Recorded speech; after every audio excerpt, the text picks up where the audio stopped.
кратки најави за денешниот дневник. Галеријата на икони во Каменско привлечна за домашните и странските туристи.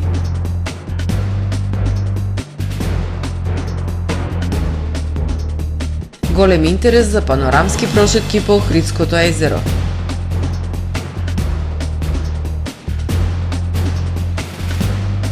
Охрид бележи негативен природен прираст во првото тримесечие од годинава.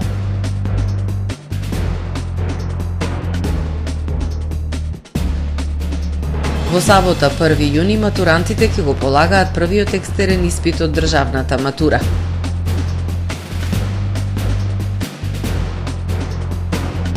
Човек се заглавил во моторот на авионот на аеродромот во Амстердам. Со содржините во дневникот започнуваме по временската прогноза. Останете со нас. Трпе Инвест ви донесува метео на ТВМ.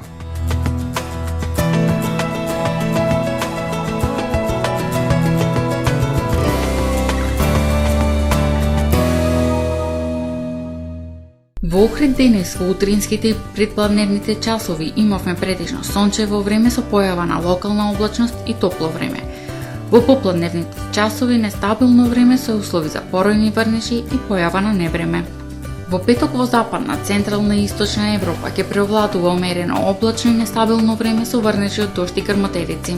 Во северните, како и во крајните јужни предели ќе преовладува претежно сончево време со појава на локална облачност. На Балканскиот полуостров ќе преовладува умерено облачно и нестабилно време со врнежи од дожд и грмотевици, локално со поројни врнежи и услови за појава на невреме. Во крајните јужни предели претежно сончево време со појава на локална облачност. Максималните дневни температури ќе се движат од 19 до 28 степени. Во Македонија во петок, по свежото утро со утрински температури кои што ќе се движат во интервал од 6 до 15 степени. Во текот на денот ќе преовладува претежно сончево време со појава на локална облачност и потопло време со пораст на дневните температури. Ќе дува до умерен југоисточен и југозападен ветер со брзина до 20 км на час. Максималните дневни температури во Македонија утре ќе достигнат од 20 до 30 степени. Во Охрид во петок по свежото утро, во текот на денот ќе преовладува претежно сончево време со појава на локална облачност и топло време. Ќе дува до умерен слаб западен и југозападен ветер. Минималната температура од 10 степени, додека пак дневната ќе достигне до 24 степени. Во Охрид во сабота и недела претежно сончево време со појава на локална облачност и топло време. Минималната температура од 11, односно 13 степени, додека пак максималната дневна ќе достигне до 26, односно 27 степени. Во понеделник предпладне претежно сончево, попладне нестабилно време со врнежи од дожд и грмотевици и дневна температура до 23 степени.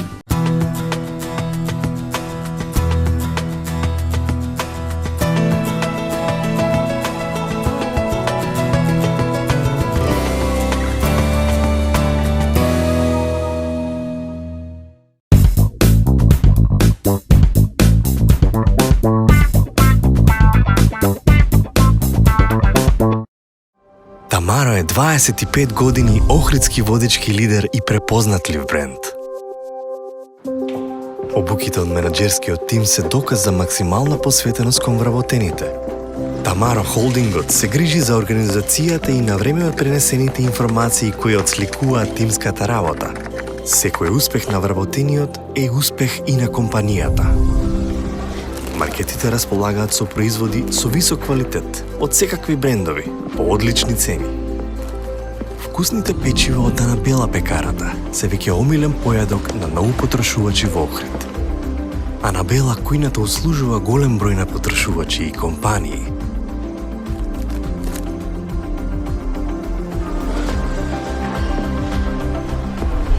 Рибарата е секогаш снабдена со најразлични видови на риба и морски плодови.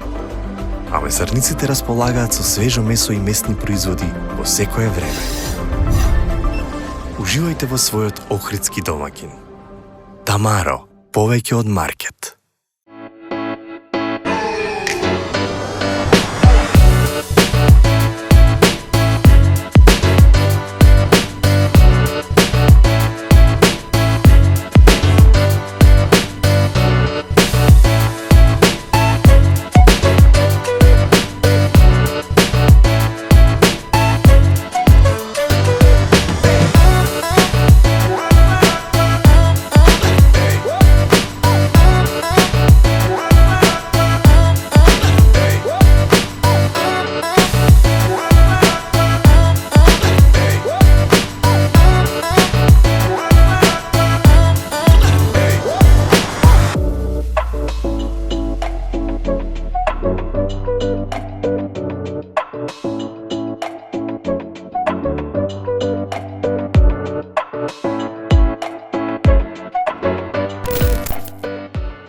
Добре дојдовте во светот на Кармен Бау Центар. Во беспрекорно уреден продажен простор, купувањето во еден Бау Центар никогаш не било попријатно. Со гордост ви го представуваме нашиот шоурум Мараци, со најголем избор на плочки од Мараци и санитарија од светски познатите брендови Грое, Колпасан, Идеал Стандард, Рока, Унитас. На располагање ви е нашиот архитект, кој ќе ви помогне во осмислување на вашиот проект. Располагаме со најбогатата палета на ламинат во државава. Одберете од 100 различни дизајни на Swiss Chrono. Покрај стандардниот избор на фасадните системи Knauf и Бекамент, ви нудиме богат избор на професионален алат на реномираните производители Bosch и DeWalt. Кармен Бау Центар на улица Железничка.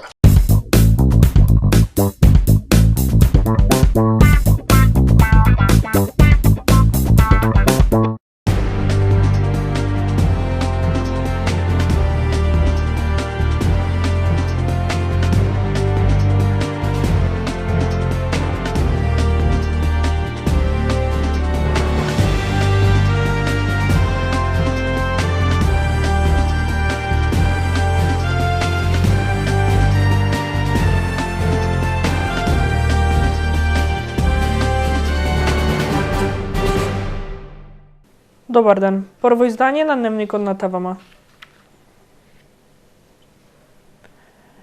Галерија на икони во која е изложена постојана поставка на најспецифичните иконописни дела кои припаѓа на црквата Успение на Пресвета Богородица Каменско, привлечна за странските и домашни туристи кои го посетуваат Охрид. Овие исклучително вредни иконописни дела, кои датираат од 18 и 19 век, заслужуваат да бидат видени од што поголем број посетители и галеријата да стане дел од туристичките прошетки низ градот, вели отец Димче Азески. Галеријата на икони во црквата Успение на Пресвета Богородица Каменско повеќе од една деценија привлекува посетители од целиот свет. Збирката на прекрасни иконописни дела од автохтониот фонд на црквата, кои датираат од 18 и 19 век, е посетувана од организирани групи туристи од земјава и странство, но и поединци чиј фокус е на верските обележја во земјава и културното богатство. Секоја година забележително се поголемо присуство. Тоа е така затоа што сигурно и самите туроператори, водичи, а и самите луѓе кои што биле посетили јасно укажуваат за убавината што ја нуди нашата галерија на икони и сето тоа предизвика се поголем интерес. Најстарата икона која е изложена во галеријата датира од 1740 година и е посветена на Света Богородица. Збирката поседува неколку извонредни икони на Дичо Зограф сликани меѓу 1852 и 1864 година и од неговиот син Аврам Дичов. Од опусот на Серафим Зограф од Мијачијата се издвојуваат неколку икони со многу ретка тематика и иконографија, меѓу кои иконата на Света Тројца што ја кронисуваат Богородица. Во стилски поглед се издвојува иконата на Богородица од 1835 година, дело на Данил, монах од Самарина, икона сликана во манастирот Свети Јован Бигорски и подоцна подарена на црквата во Каменско. Имам и многу други интересни артефакти од поновиот живот на нашата православна црква, бидејќи тука е изложено во галеријата Евангелието и крстот кој што на подарок на нашата црква ги има дадено покојниот патриарх Алексеј I на првата заедничка богослужба која што се случила токму во нашата црква Успение на Пресвета Богородица Каменско помеѓу нашиот блажено упокоен архиепископ Доситеј, рускиот патриарх Алексеј I и српскиот патриарх. Оваа поставка многу значи за Охрид како културен и духовен центар и за самата црква. Тие артефакти го покажуваат континуитетот на Македонската православна црква Охридска архиепископија, а тоа е она што ги интересира охриѓани, посебно помладите генерации, вели старешината на црквата отец Азески. Едноставно потикнува една љубопитност кај луѓето, а таа љубопитност ја остваруваат со посета. А сега таа посета потоа произлегуваат од неа многу други плодови, бидејќи самото доаѓање кој ќе погледа на црквата, фреско живописот, иконописниот фонд, сето тоа потикнува прашања. Тие прашања предизвикуваат полемика. Таа полемика е на заедница, таа заедница уште повеќе се укрупнува и зацврстува и на тој начин обстојува и ми живееме како црква. Галеријата на икони беше отворена по повод 180 годишниот јубилеј од изградбата на црквата Успение на Пресвета Богородица Каменско, кој се одбележа во 2012 година. Голем е интересот за панорамски прошетки по езерската шир. Охридското езеро има посебна магија. Често пати влюбените токму на среде езеро стапуваат на лудиот камен. Се запросуваат, венчаваат, регистрираат. За бродарите најголем проблем е недостигот на марина, но и недоволно пристаништа на туристичките места долж крајбрежјето. На стартот на туристичката сезона голем број пловила, бродови, кајчина, катамарани, едрилици го брануваат Охридското езеро. Голем е интересот за панорамски прошетки по езерската шир. Најбарани дестинации се Канео, председателската резиденција Вила Билјана, Трпејца, Свети Заум и манастирскиот комплекс Свети Наум. Има и барање за прошетки до Калишта и Радожда. Најчести гости се странците, но има и домашни туристи, кои последниве години организираат прослави, романтични запросувања, луксусни свадби, крштевки, родендени и други забави. Охридското езеро е посебна магија. Често пати влюбените токму на среде езеро стапнуваат на лудиот камен. Има доста, сега веќе се прошири се проширија државите од кај што доаѓаат туристите. Ова година многу има туристи од Турција, традиционално од Холандија, сега имаме од Германија, од налето претежно од скандинавските земји, има исто тука од соседните земји, од Бугарија, од Грција, од Србија, има доста и многу други држави, али овие се најчестите гости. Има и такви изненадувања, да, некои парови си земаат шампањец, вино, а после тоа во некој договор со мене има и запросување на брачата. Знаете, тоа е стварно многу романтично, без да знае девојката.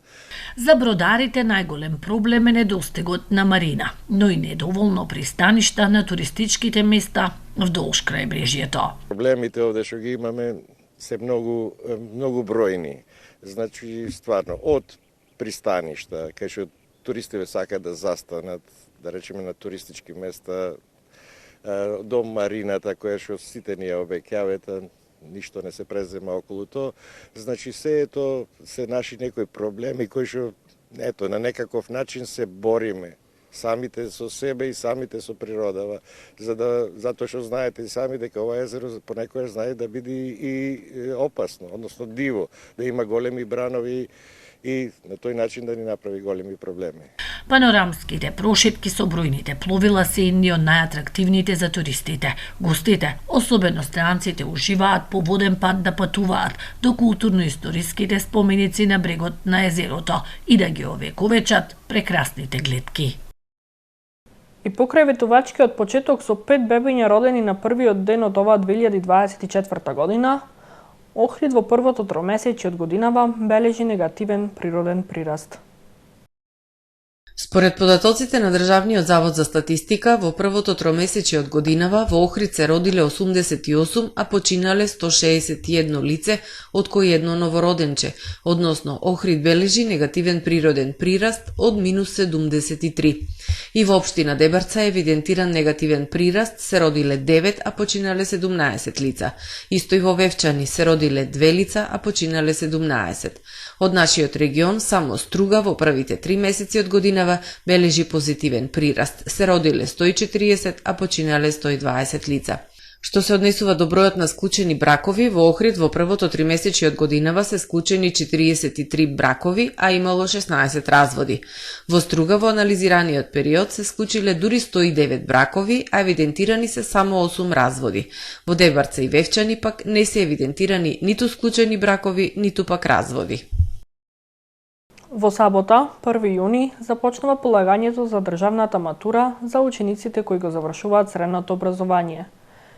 Новина годинава е тоа што тестовите ќе се полагаат во големи простори во училиштата, холовите, училишните спортски сали или во друга голема училишна просторија во која има услови за полагање. Во сабота 1 јуни започнува полагањето на државната матура за околу 15.000 ученици во државава кои годинава го завршуваат средното образование. Оваа сабота ќе се полага првиот од двата екстерни испити од државната матура, мајчин јазик и литература. Вториот екстерен испит ќе се полага на 8 јуни. Нови на оваа учебна година е тоа што наместо во училници, тестовите ќе се полагаат во големи простории во училиштата, холовите, училишните спортски сали или во друга голема училишна просторија во која има услови за полагање и ќе овозможи подобра контрола на случувањата во текот на испитот и ќе се оневозможи препишување или масовно споделување на одговори преку мобилните апликации, како што тоа се случи минатата година кога околу 3000 матуранти беа фатени како препишуваат на испитот по англиски јазик.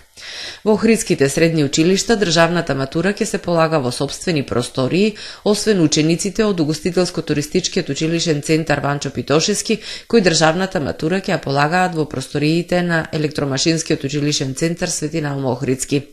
Во Струга, учениците од Ибрахим Темо и Нико Нестор ќе полагаат државна матура во простории од училиштата, а учениците од Јахја Кемал ќе полагаат во простории од гимназијата Ибрахим Темо. Од државниот испитен центар соопштуваат дека испитниот материјал ќе им биде доставен на училиштата утрото во деновите кога ќе биде полагањето, а почетокот на тестирањето за двата испити ќе биде во 10 часот. Полагањето ќе го надгледуваат околу 2000 тестатори, наставници кои се ангажирани во други, а не во своите училишта, како и околу 200 наблюдувачи од државниот испитен центар, Бирото за развој на образование, Министерството за образование и наука и од Центарот за стручно образование и обука. Во августовската испитна сесија првиот екстерен испит ќе се полага на 12 август, а вториот на 14 август. Јавното предпријатие Водовод Охрид ги известува граѓаните дека по извршените дополнителни анализи на водата за пиење од страна на Центарот за јавно здравје Охрид и добиените резултати, водата од градски водовод во и околу мерните места Пазар и село Урман Охрид е исправна за пиење. Кривична пријава за бугарка и охриѓанец, кои преку измами за лажни сообраќајни несреќи противправно се стекнале со над 30.000 евра. Поради постојање основи на сомнение за сторени кривични дела и измама, Савара Охрид поднесе кривична пријава против ЕИВ 58 годишна од Република Бугарија и АТ 41 годишен од Охрид. Во периодот од 30 април до 13 мај 2024 година, бугарската државјанка и уште едно лице телефонски се јавувале кај повозрасни граѓани на Охрид и лажно се представувале како службени лица, пошто им кажувале дека членови на нивните семејства предизвикале сообраќајни незгоди во кои имало жртви. Доведувајќи ги во заблуда, на оштетените им барале пари со цел да ги ослободат од затворски казни, пошто охриѓанецот одел на средба со оштетените, ги земал парите и во соседна земја ги предавал на ЕИВ. На овој начин тие извршиле 3 кривични дела, со што се стекнале совкупна противправна имотна корист од 1.894.983 денари, информира Стефан Димовски, портпарол на Савара Охрид. Да погледнеме кои вести беа актуелни денеска во светот.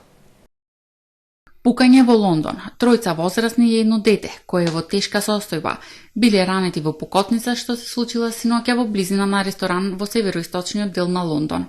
Според полициското соопштение, детето се уште е во тешка состојба, а се очекуваат дополнителни детали за состојбата на останатите жртви од престрелката. Се наведува дека засега никој не е уапсен и дека се уште се утврдуваат околностите на инцидентот. Петта вулканска ерупција во последните 6 месеци. Побројните земјотреси во истата област и огромниот притисок создаден под земја.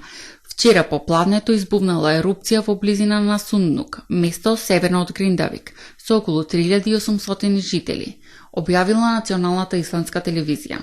Геофизичари од Исландската метеоролошка служба процениле дека пукнатината била долга повеќе од 1 километар. Властите прогласиле вонредна состојба, а луѓето на полуостровот за брзо време биле евакуирани. Ерупцијата се случила неколку часа подоцна, откако властите наредили евакуација на селото Гриндавик и сината лагуна, отворен термички базен популарен меѓу туристите. Фатален инцидент на аеродромот Шипол во Амстердам. Човек се заглавил во моторот на авионот непосредно пред полетувањето. Авионот се движел до пистата и требало да полета, но бил запрен откако бил откриен дефект на моторот, изјавил за британски телеграф извор од холандската војна полиција. Жртвата се уште не е идентификувана, а властите истражуваат дали се работи за несреќен случај или самоубиство. Авионот бил полн во моментот на инцидентот. Синдикатот на Samsung Electronics го најавил првиот штрајк во историјата на јужнокорејскиот технолошки гигант на 7 јуни. Синдикатот барал зголемување на платите за 6,5% и бонус поврзан со заработката на компанијата. Аналитичарите предупредиле дека голем штрајк може да влијае на производството на компјутерски чипови на компанијата, како и на глобалните синџири за снабдување со електроника. Samsung Electronics со децении ги спречуваше своите вработени да се сдружуваат во синдикат се до 2020 година, кога подпредседателот на компанијата бил кривично гонет за подкуп. Во затвора за малолетници Викарија во Милано вчера избувнал бунт, а околу 70 на млади затвореници се забарикадирале на едното крило на затворот и се заканиле со насилство. Бунтот започнал околу 15 часот и 30 минути и засега нема повредени затвореници или затворски службеници, јавува Кориере де ла Сера. Во близина на затворската зграда биле смесени неколку екипи на државната полиција за да спречат одбит за бегство. Бунтот настанал откако млад човек се обидел да задави службеник. Неодамна 21 офицер биле суспендирани, а неколкумина били уапсени под обвинени за тортура и насилство врз млади затвореници. Го завршуваме првиот дневник на ТВМ. Ви благодарам на вниманието со кое не следевте. Пријатно.